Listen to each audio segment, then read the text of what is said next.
kasih Bapa, melalui Yesus Kristus, hamba menerima kuasa untuk membanting setan dalam nama Yesus. Amin.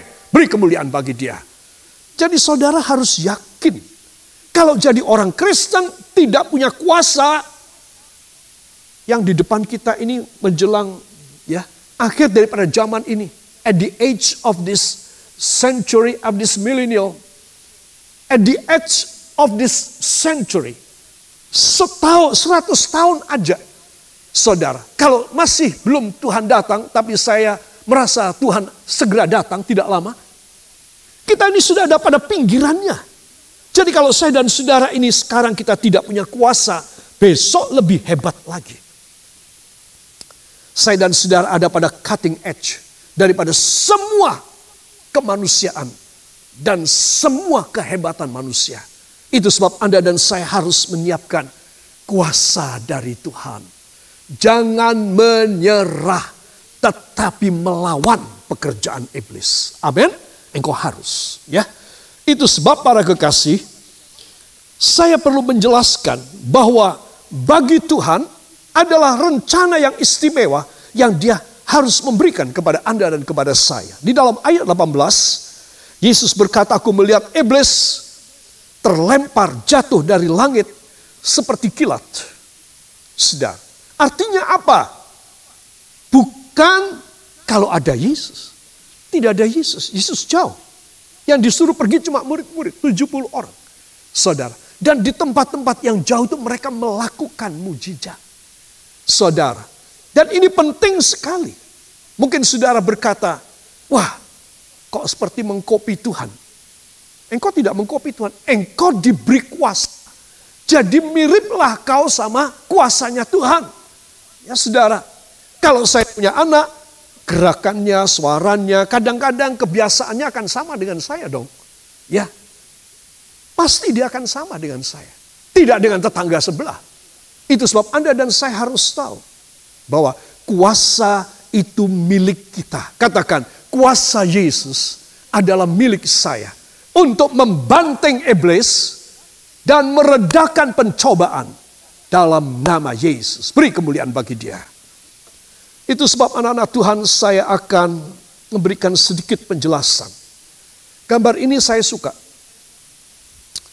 Kenapa? Karena saya merasa dengan ujian yang saya terima, dengan saya mengalami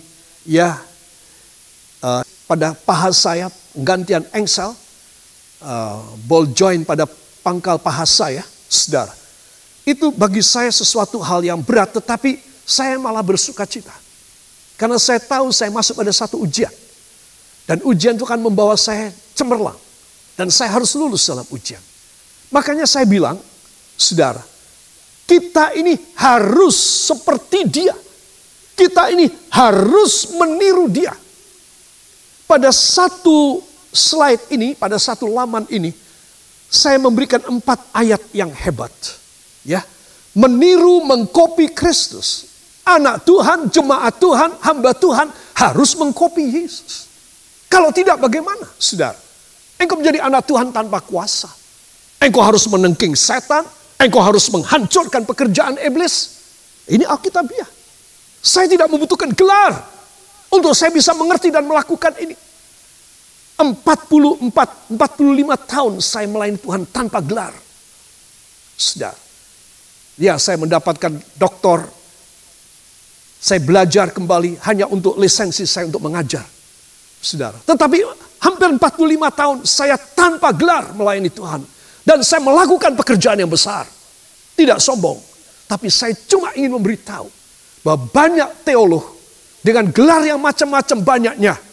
Yang saya belum mencapainya. Sudah jatuh imannya. Dan tidak percaya pada kuasa Allah. Kita harus mengkopi Tuhan. Meniru Tuhan. Mau tahu ayatnya? Kayak nggak ngerti aja. Ayatnya ada di sini. Ya. Pertama, boleh apa tidak?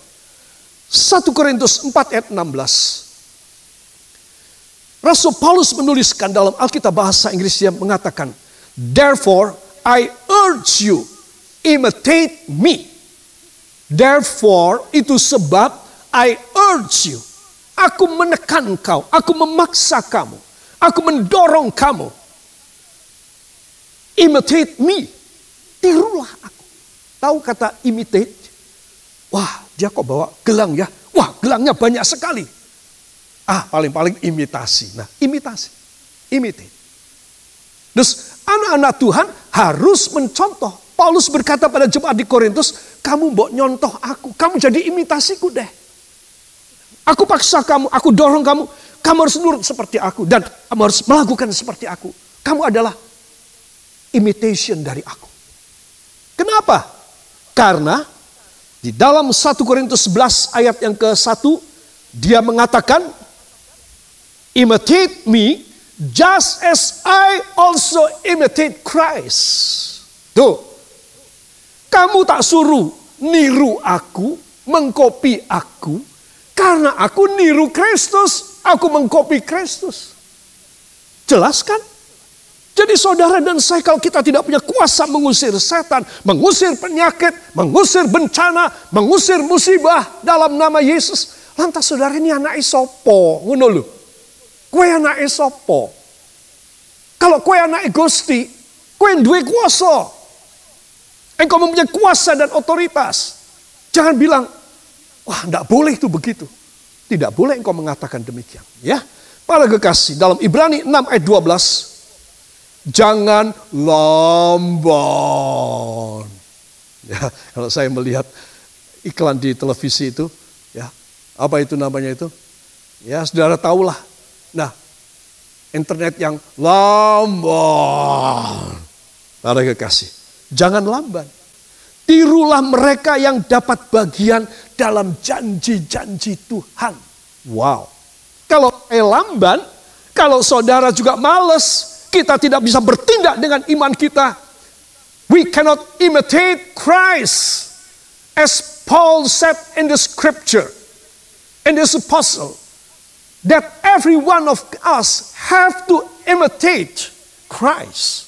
Kita harus meniru, mencontoh, mengkopi Kristus.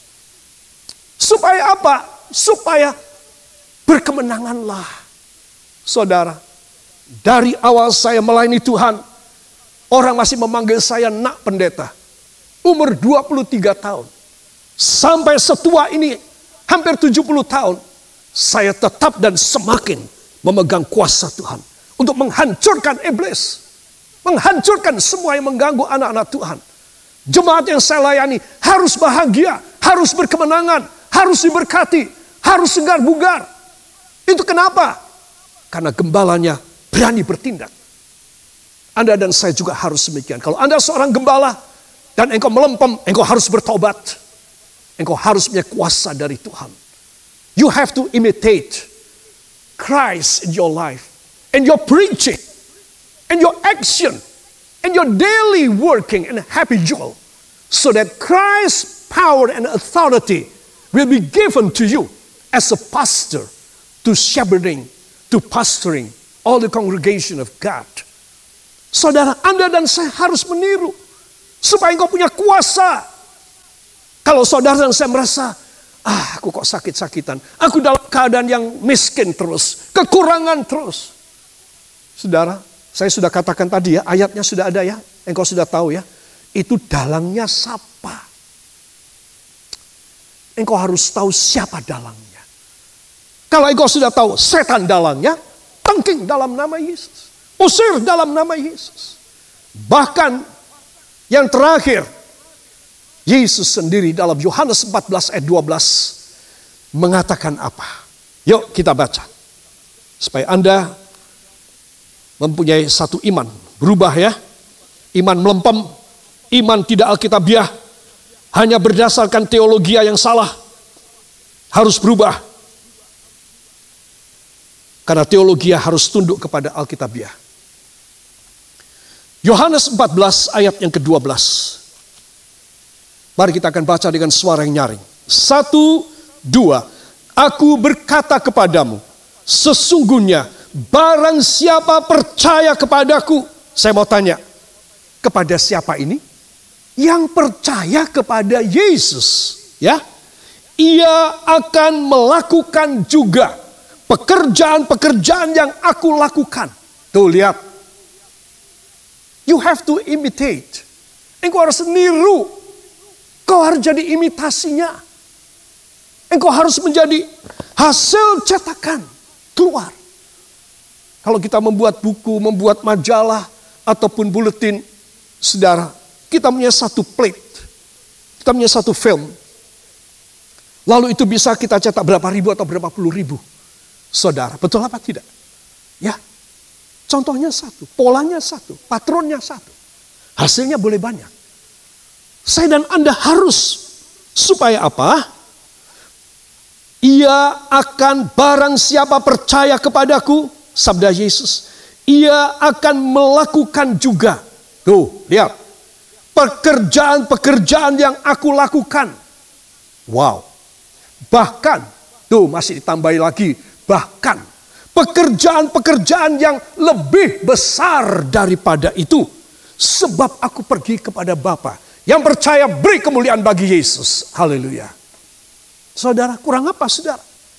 Engkau mengalami pencobaan, engkau mengalami musibah, engkau mengalami kemiskinan, engkau mengalami kebangkrutan, engkau tidak happy dalam keluarga, tidak ada harmonis dalam keluargamu, engkau tidak punya masa depan anak-anakku yang muda dan remaja, dan engkau mempunyai sesuatu yang berat dalam hidupmu. You have to make a very good decision this evening while you are hearing what I preach to you.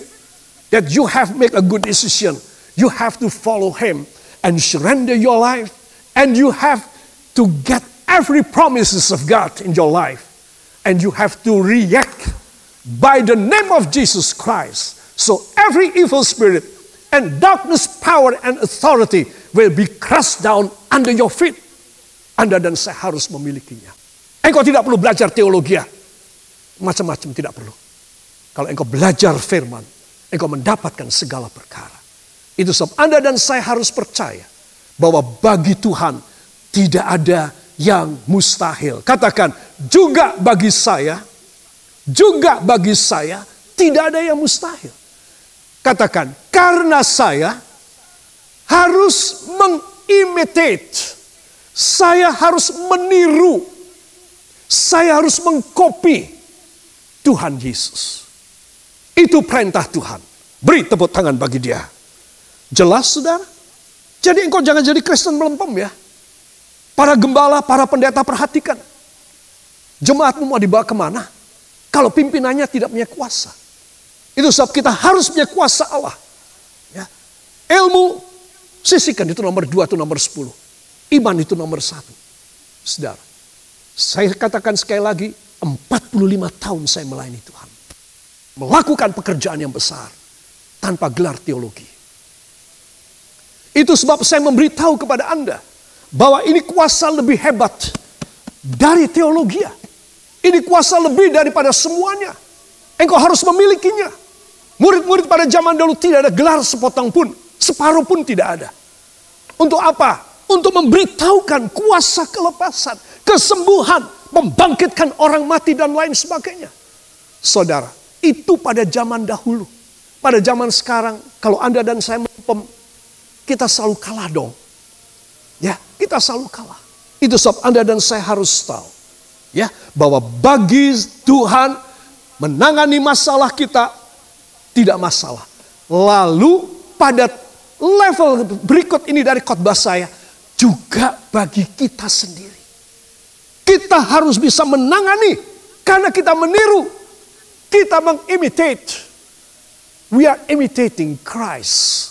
As Paul in this epistle also said that he is imitating Christ. And he want all the Corinthians to imitate him. Makanya Tuhan ingin supaya Anda dan saya mengimitasi dia. Tuhan, hamba mau meniru engkau. Hamba mau meniru polamu. Hamba mau menerima segala kuasamu. Sehingga hamba boleh melakukan pekerjaan yang besar.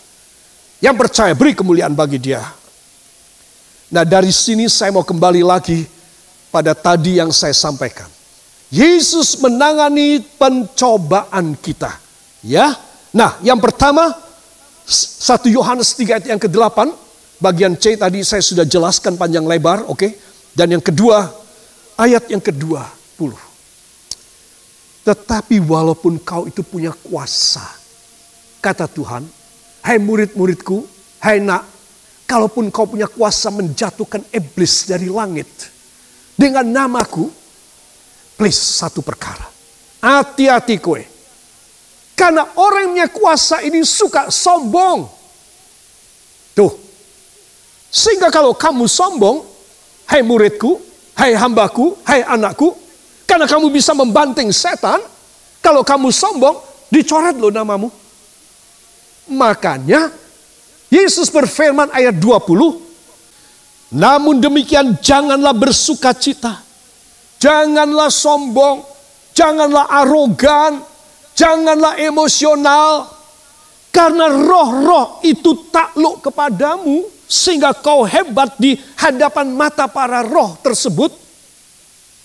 Tetapi bersukacitalah karena namamu ada terdaftar di sorga. Nah, orang yang sudah dipakai oleh Tuhan sangat rawan namanya dicoret. Apa sebab? Sebab dia sombong. Maka dia jatuh dalam dosa. Saudara.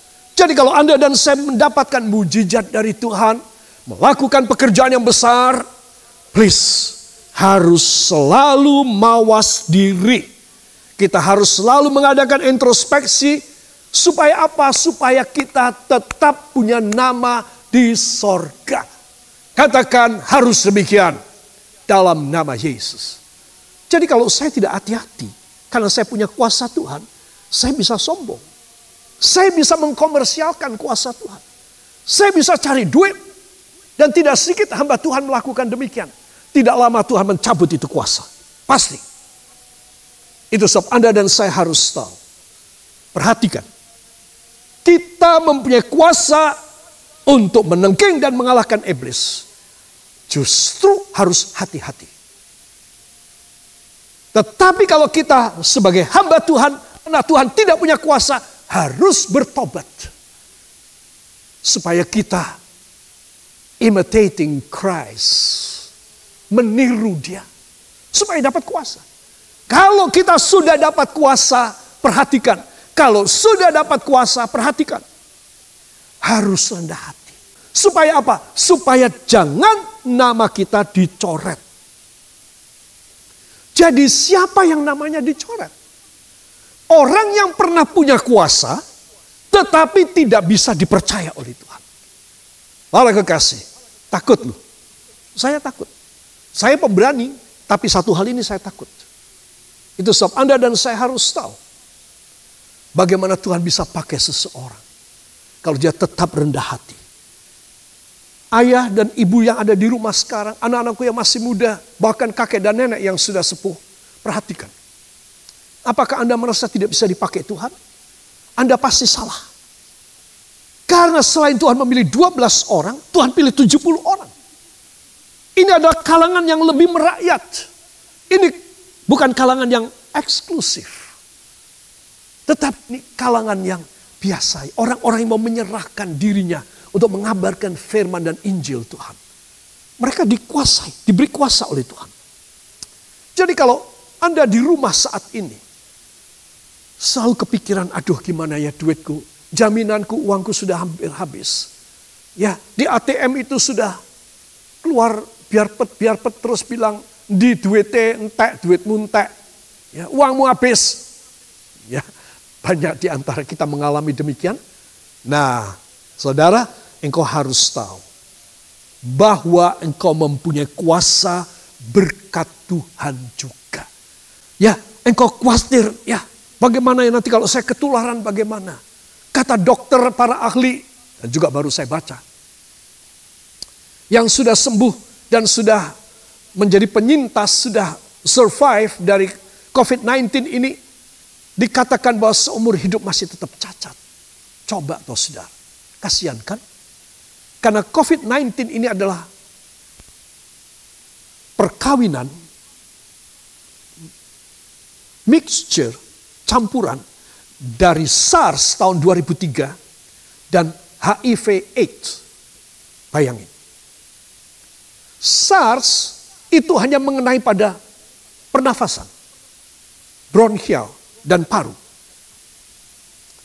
Tetapi HIV itu menyerang pada kekebalan tubuh. Jadi COVID-19 adalah perkawinan dari dua macam penyakit ini.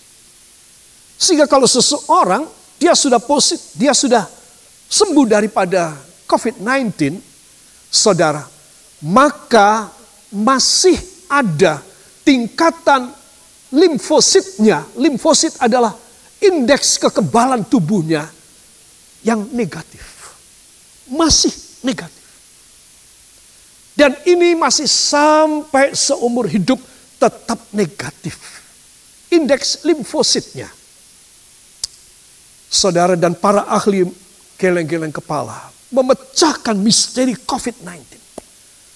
Dan mereka menganjurkan setelah ini wabah reda sekalipun, para ahlinya, ya dalam hal ini adalah mereka yang sangat pengalaman di China, di laboratorium epidemiologi di China, mengatakan setahun setelah wabah ini selesai, kami menganjurkan semua orang masih memakai masker. Medeni ya. Apakah saya dan saudara akan wedi? Wedi itu artinya ketakutan. Engkau punya kuasa. Kalau ahlinya secara saintifiknya, secara mikrobiologinya dikatakan demikian, mereka punya data-data yang kuat. Mereka mempunyai reasons yang baik untuk menyimpulkan demikian. Dan itu sudah diaminkan oleh semua ahli di dunia. Ya, setelah wabah selesai di satu negara, masih tetap harus dianjurkan orang pakai masker. Kalau saudara tetap dalam ketakutan dan khawatir, terus gimana kita bisa hidup dari mana? Engkau mempunyai kuasa. Katakan, Tuhan memberi kepada saya kuasa. Jadi saya harus bertindak dalam nama Yesus. Amin. Beri kemuliaan bagi Dia. Itu sebab anak-anak Tuhan, saya perlu menjelaskan seberapa besar itu kuasa. Saya memetik terjemahan dari Williams tahun 1937 dari Alkitab Bahasa Inggris. Dia menuliskan terjemahannya tahun 1937 Williams. This is why the Son of God appeared. Inilah sebabnya mengapa Putra Allah menampilkan dirinya. Ya. To undo the devil's work. Untuk membuat undo. Undo itu membatalin kerjaan. Undo. Tidak jadi. Saudara, saya tulis with a click. Kenapa? Karena komputer Apple, ya, itu kata-katanya bukan delete seperti komputer yang lain, ya, Windows, tetapi kata-kata membatalkan adalah undo. Saya juga heran. Williams tahun 1937 sudah menggunakan kata undo. Ya. Jadi, this is why the Son of God appeared to undo the devil's work. Untuk membatalkan semua pekerjaan iblis. Bagaimana Anda tidak percaya? Berarti Anda tidak percaya firman. Itu sebab engkau harus yakin. Engkau harus kuat. Ibu-ibu rumah tangga, kakek dan nenek yang sudah tua, anak-anakku yang masih remaja dan masih muda di dalam rohani.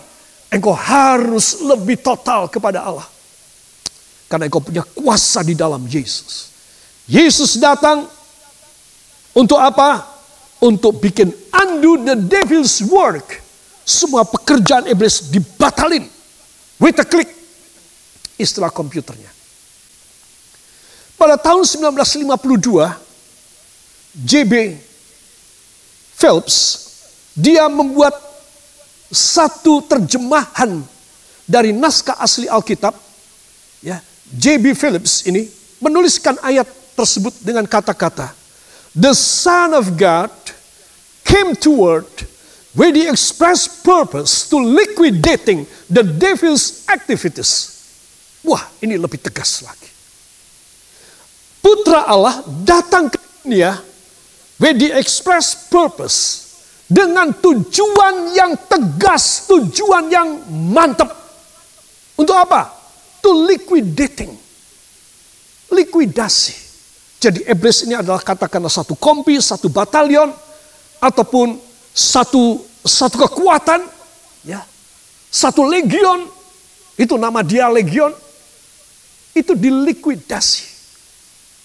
Dalam istilah militer kita tahu bahwa satu kesatuan atau sesuatu resimen dilikuidasi oleh pemerintah, oleh panglimanya. Dinyatakan bubar. Liquidating, bubar. Dicairkan. Jadi sudah tidak ada lagi resimen tersebut, peleton tersebut, ya, kesatuan tersebut sudah tidak ada, dilikuidasi. Yesus Putra Allah datang untuk melikuidasi segala kegiatan iblis, the devil's activities. Kalau saya dan saudara pegang perjanjian ini, maka saya mantap dan puas sudah berkhotbah kepada Anda. Karena saudara akan saya bawa dalam doa, dan engkau harus mempunyai satu kuasa. Menarik turun kuasa Allah. Apa menjadi masalahmu, pencobaanmu? Apa musibah karena kesalahanmu? Engkau harus yakin bahwa Tuhan berkuasa. Di dalam namanya, di dalam darahnya, oleh Roh Kudusnya. Wow, hebat sekali. Pantaslah pekerjaan iblis, all the devil's work will be undone by Jesus Christ. And every activities of devil activities will be liquidated. Itu sebab Anda dan saya harus percaya. Saudara percaya, tundukkan kepala, pejamkan mata, datang kepada Tuhan Yesus. Ya Bapa yang baik di dalam sorga, hati kami berkobar-kobar dengan iman yang Kau beri kepada kami. Kami tidak takut dengan COVID-19. Kami tidak takut dengan akibat-akibat side effects yang terjadi oleh karena wabah ini di sekitar kami. Kami hanya takut kepadamu saja. Kami hanya berserah kepadamu dan kami percaya kami akan melakukan perbuatan-perbuatan yang besar. Because we are imitating Christ in our life. You are our role. You are our Lord, our God, our teacher, our king, so that we will follow you and we imitate you. Thank you Jesus. Terima kasih Tuhan. Jadikan kami adalah anak-anak-Mu yang kuat, yang berkuasa terhadap iblis, dan yang rendah hati sampai kami mati tetap rendah hati. Supaya nama kami tidak tercoret dan nama kami tetap terdaftar di sorga. Para kekasih, ucapkan terima kasih dengan suaramu. Katakan, terima kasih Bapa, terima kasih Yesus, terima kasih Roh Kudus. Diberkatilah para kekasih. Hanya di dalam nama Tuhan Yesus Kristus, Juru Selamat dan Penebusmu. Dan kita semua yang percaya mengaminkan. Amin. Tuhan memberkati saudara.